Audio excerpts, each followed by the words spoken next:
It was a Tuesday morning when my mother called out from the bathroom and didn't stop. Not crying exactly, more like that low sound people make when they're trying not to scare anyone but they're already scared themselves.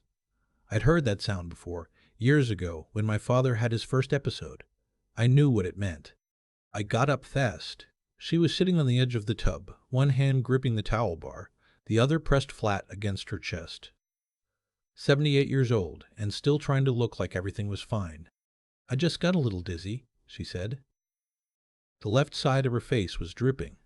I don't know how to explain what happens in your body when you realize something is very wrong. It's not panic, not exactly. It's more like everything goes very still and very fast at the same time. I helped her sit down on the floor with her back against the tub, grabbed my phone off the nightstand, and walked back to the bathroom doorway while I dialed. My wife was still in bed. She'd heard me get up. I know she had, because the sheets rustled and the lamp clicked on. But she hadn't come to check. I got the 911 operator on the line, gave them the address, described what I was seeing. My mother was trying to say something. I told her to stay still, just stay still. "I'm right here." My wife appeared in the hallway. She looked at my mother on the bathroom floor, looked at me on the phone and said, "Is she okay?" I held up one finger, still talking to the operator. "I have somewhere to be at 10, my wife said. I didn't answer that. I don't think she expected me to. The ambulance came in about 8 minutes. Those were a long 8 minutes. I sat on the cold tile next to my mother and held her hand and talked to her about nothing, about the cardinal that had been coming to the feeder all week, about whether the maple in the backyard was going to need trimming again, about anything that wasn't what was actually happening. She squeezed my hand twice. That was enough. When the paramedics came through the front door, I stood up and followed them down the hall. My wife was in the kitchen by then, coffee mug in hand, watching from the doorway as they loaded my mother onto the stretcher. "Let me know what they say," she told me. I grabbed my jacket off the hook by the door. "I will." She didn't offer to come. I didn't ask. My mother had a TIA, a transient ischemic attack, what some doctors call a mini-stroke. The neurologist on call explained it to me in a small room off the ER with pale green walls and a poster about hand washing. He said the symptoms had mostly resolved, which was good news. He said we needed to talk about next steps, monitoring, medication adjustments, possibly some changes to her living situation. That last part hung in the air for a second. My mother had been living with us for about 2 years. She'd moved in after my father died, after the house in Delaware got to be too much for her alone. It had seemed like the natural thing. She'd been independent her whole life. She drove herself to appointments, managed her own medications, cooked Sunday dinners that my wife and I ate without being asked to help. She wasn't a burden. She was just there, which is different. But my wife had been different about it since almost the beginning. Not openly hostile. Nothing I could point to cleanly. More like a low-grade weather system that moved in when my mother moved in. Comments about space, about schedules, about how it was a lot to have another person in the house. She'd stop mid-sentence sometimes when my mother walked into her room, resume when she left. Little things. The kind of things that are easy to explain away individually, but that add up, over time, into something that has a shape. I sat in that pale green room and thought about all of it while the neurologist explained discharge paperwork. When I came back out into the waiting area, I had 3 texts from my wife asking for updates, and one asking if I knew where she'd put her gym bag. I answered the first 3. Not the last one. My mother stayed in the hospital for 2 nights for observation. I was there both days, back and forth, picking up things she needed, sitting with her through the long afternoon hours, when the TV in the corner played game shows she didn't care about. She was mostly herself, sharp, a little annoyed at being kept, asking about the cardinal again. I told her he was still showing up. She said good, she'd been putting out the good sunflower seeds, not the cheap blend. On the second evening, my wife met me for dinner at a place near the hospital. She'd suggested it, which I thought meant she wanted to talk seriously. I thought maybe the Tuesday morning had shaken something loose. She ordered the salmon. She asked how my mother was doing. I told her, the TIA, the medication changes the neurologist mentioned of her living situation. My wife set down her fork. What did he mean by that? He mentioned that having someone around more consistently might be something to think about. More supervision, at least for a while. She was quiet for a moment. Then, she has supervision. She lives with us. I know. I'm not going to be her caretaker, Hank. That's not what I signed up for. I want to be honest about how I felt in that moment, because I think it matters. I wasn't shocked. That's the thing. I want to say I was blindsided, that it came out of nowhere, but it didn't. It felt more like hearing out loud something that had been said in a different language for 2 years. And now I finally understood the words. I said, "She's my mother." My wife said, "I know that." We ate the rest of dinner mostly in silence. She talked about a project at work. I talked about whether I needed to call my sister in Phoenix. We drove home in separate cars. My mother came home on a Thursday.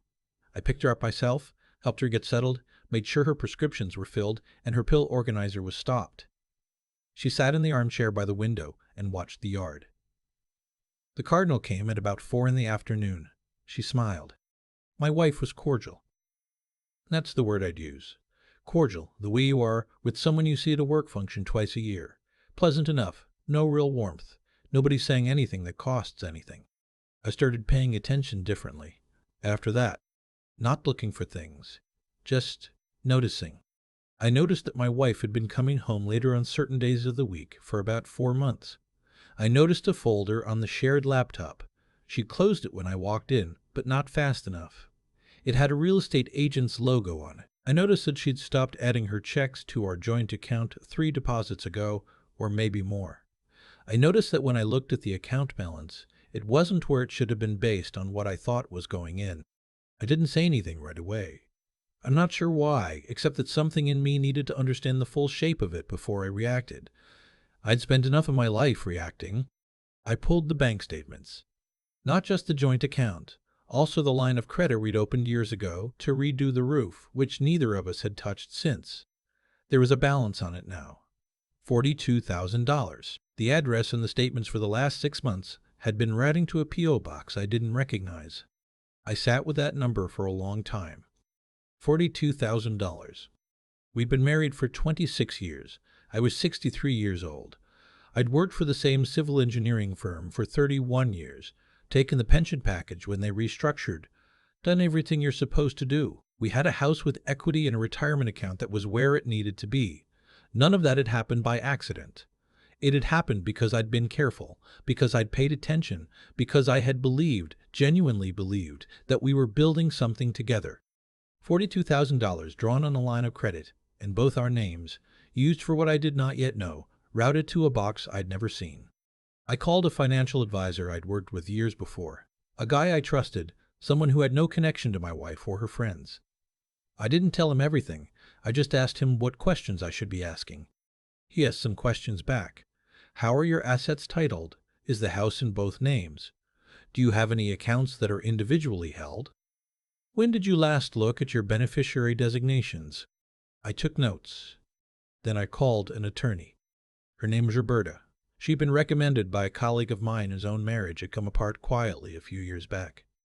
She had an office on the 2nd floor of a building downtown, diplomas on the wall, no unnecessary furniture. She listened to everything I said without interrupting. When I finished, she said, "Before we talk about anything else, are you safe at home?" I said yes. She said, "Good.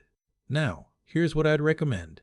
What she told me was that I needed to be methodical, not retaliatory, not emotional, just thorough and quiet and careful, in that order. She walked me through what documentation I'd need, what accounts I'd need to flag, what the process looked like in our state for separating financial exposure before any formal action was taken. She told me not to move money, not to make any unusual transactions, not to have any large conversations about the future. Act normal, she said. Go home, have dinner, watch television. Don't give her a reason to accelerate whatever she's planning. I asked her what she thought my wife was planning. She looked at me levelly. Based on what you've described, she's planning to leave, and she's been funding the exit for a while. I drove home, in the kind of quiet that has weight to it. My mother was in the armchair when I got in. She asked how my day was. I said, fine. I made dinner. Nothing special.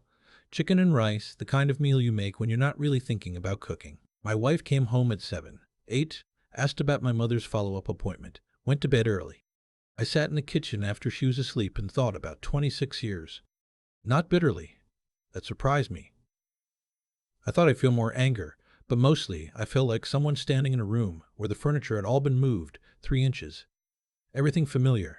Nothing quite right. Something fundamentally off about the space. I thought about my mother in the bathroom, with her hand against her chest, trying not to scare anyone. I thought about the Tuesday morning and the coffee mug, and let me know what they say. I thought about the salmon dinner, and that's not what I signed up for. And I thought about the $42,000 and the real estate folder and the P.O. box. I went to bed. I slept fine. I don't know why, but I slept fine. Over the next few weeks, I did exactly what Roberta told me to do. I gathered. I documented. I had 2 more meetings with her, one with the financial advisor, one with a different attorney she recommended who specialized in asset protection. I found out where the line of credit money had gone. Some of it was a security deposit and first month's rent on an apartment in a complex about 12 miles from our house. A 1-bedroom, signed in my wife's name alone. Starting date 4 months out. Some of it had gone into an account I hadn't known existed. Some of it had gone to what I can only describe as a construction of a separate life, piece by piece, while I was sitting across the dinner table from her every night. I am not going to pretend I felt nothing when I understood the full picture. I did. There were a couple of nights where it hit me harder than I expected. Not grief, exactly, more like the particular loneliness of realizing you've been the last one to understand something that was already decided. But I kept going. I kept moving through the steps. I had the house independently appraised.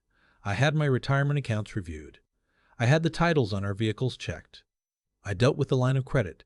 Roberta's colleague walked me through how to limit further exposure without triggering anything on my wife's side before the time was right. I made sure my mother's name was on nothing she didn't need to be on. I made sure she was protected.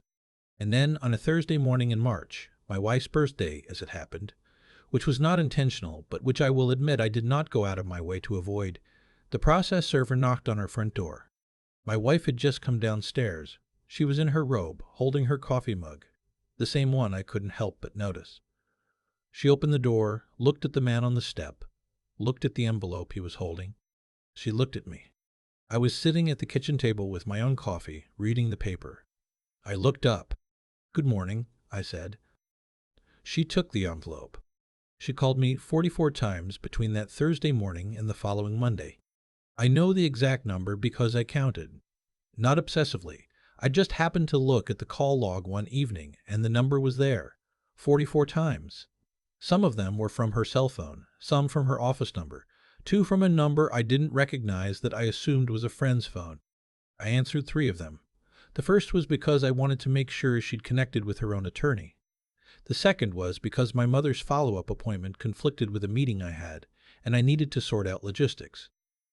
The third was, I don't know why the third one was. Maybe I just needed to hear what she was going to say. What she said was that she wanted to talk. That she thought things had gotten out of hand. That she hadn't meant for it to happen this way. That maybe we could slow down. I said, "The process has already started." She said, "Hank, 26 years. I said, "I know how long it's been." There was a long pause. "I'm sorry," she said, and she sounded like she meant it, at least partially.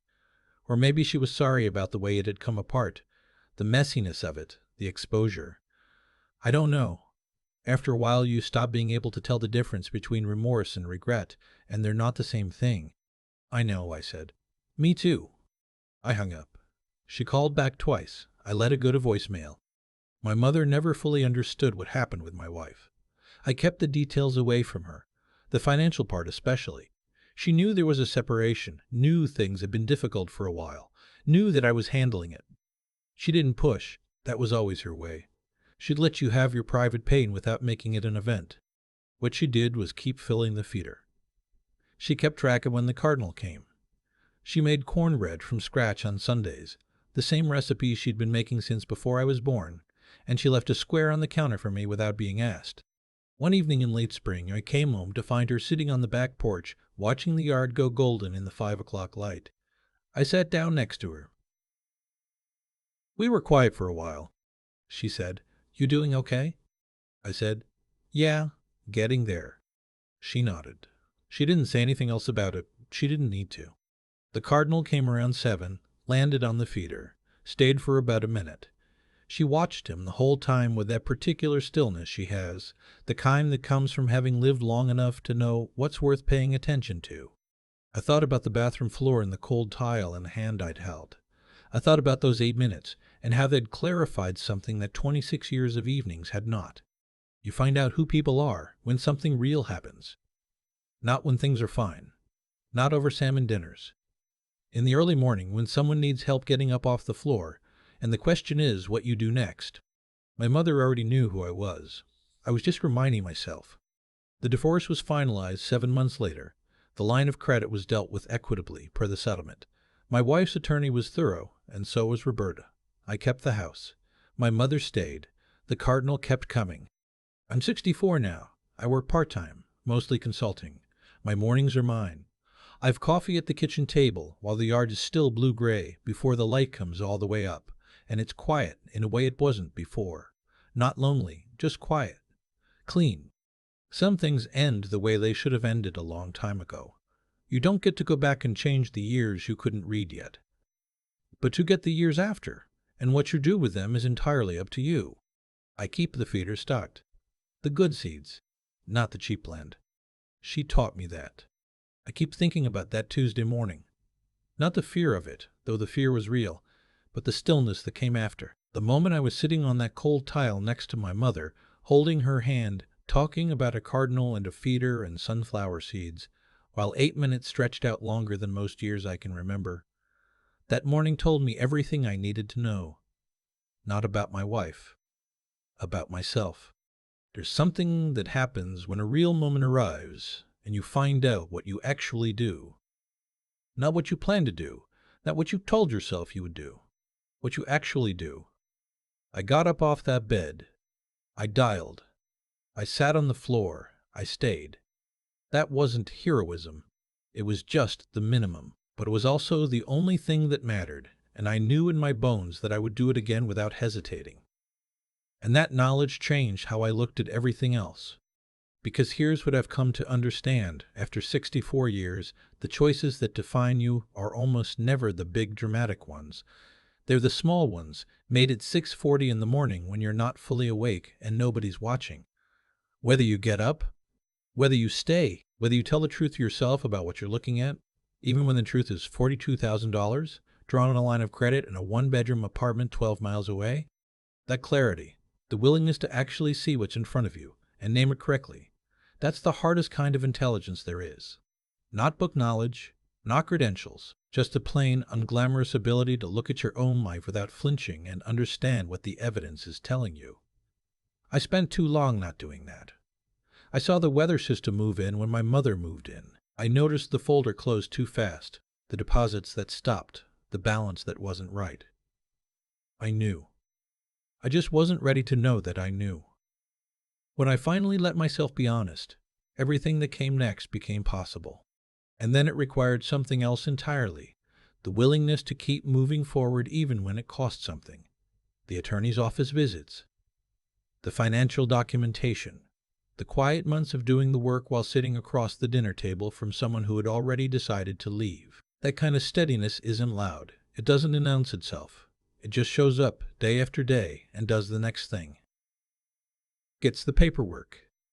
Fills the pill organizer. Makes chicken and rice on a Tuesday night, goes to bed and gets up again. My mother modeled that her whole life, and I didn't fully see it until I was watching her squeeze my hand on a bathroom floor. She didn't catastrophize. She didn't perform. She just held on and trusted that I would handle it, because that's what the people who raised you right teach you. Not with speeches, but with the accumulated evidence of how they live. The 44 calls don't give me any satisfaction. I want to be clear about that. What they tell me is that consequences are real, and they arrive on their own schedule. And no amount of planning or maneuvering changes that fundamental equation.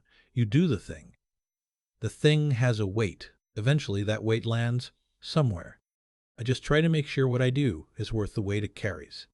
The feeder is full. The light comes up slow over the yard in the mornings. That's enough.